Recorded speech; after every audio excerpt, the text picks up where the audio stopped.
On today's episode of MR Triton, we're talking rust. Let's get stuck into it.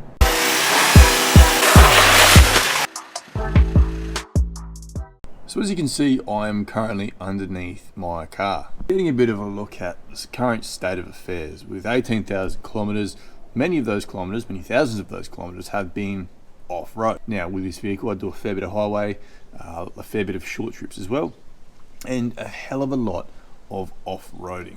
And that's not just, going through mud or obstacles. That includes some gravelly, dusty roads that also tend to sandblast or rock blast the undercarriage of the vehicle. If you get a Triton, and whether you're planning on using it for off-road weekend work or whether you want to use it as an everyday work vehicle, you're going to expose it to situations and elements that are going to lead to corrosion of the vehicle.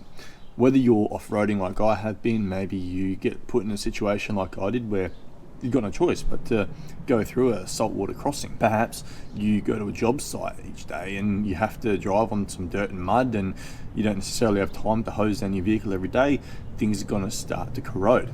And so this video is a visual representation of some of the areas of the vehicle that have rusted, or some of the areas of my vehicle that have rusted, and I guess what my thoughts are on the matter. How could I have prevented this corrosion, and what I would do better next time?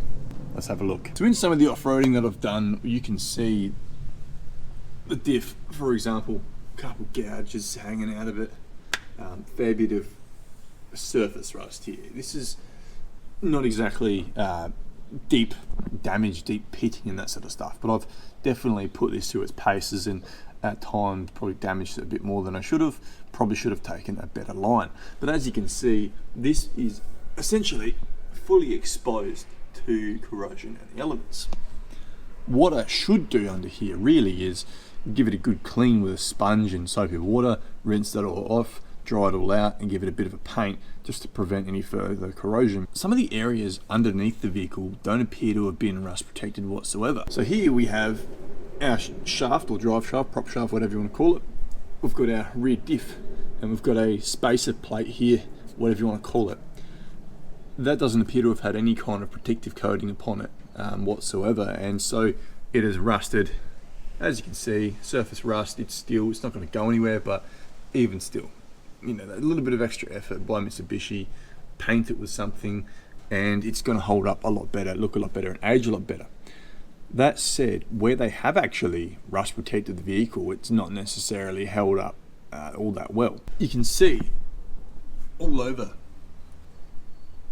the diff, the shaft here, where those stone chips have sort of occurred, and we've lost that protective coating. We once again have little bits of surface rust here and there, and so I guess I've accepted that you can't prevent it. It's just part of the vehicle, part of the user experience. It's not uncommon for four-wheel drives to have this. You can be finicky, you can clean your vehicle as much as you want afterwards, but unless you get under here and scrub it all back, get rid of the rust and repaint it, it's just gonna end up looking like this.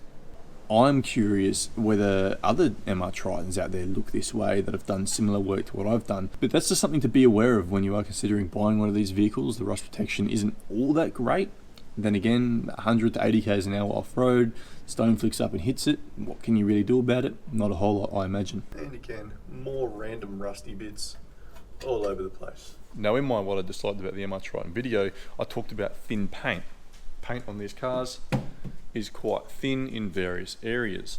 As you can see, we've got a bit of scratching here and there, little bits and bobs, and where that thin paint gets chipped away through me bumping into something or me banging into something or a rock being flicked up at it, that little bit of surface rust occurs. The upper sections of the chassis, so this is the rear left wheel arch, held up pretty good.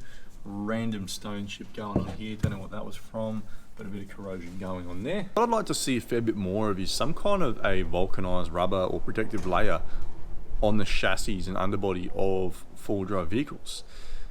These vehicles at Navaras, Tritons, Land Cruisers and whatever else, they don't seem to have that more resilient protective coating on the undercarriage. Now, what I've just shown you is just surface rust. It's not going to necessarily cause any issues in the near future. It's more long-term as a long-term investment.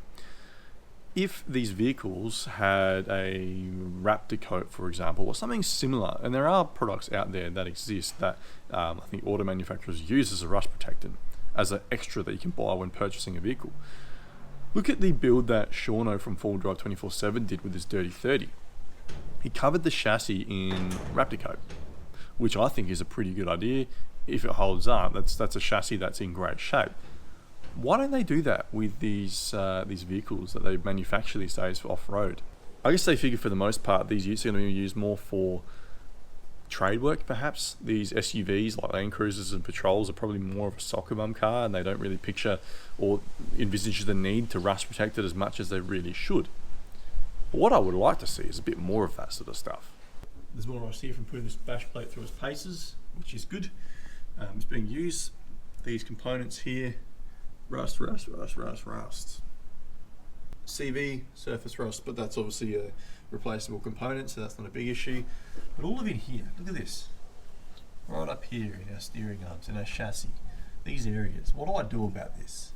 Do I sandblast it and repaint it? Do I paint over this rust and let it oxidize beneath the paint layer and slowly eat away at my vehicle?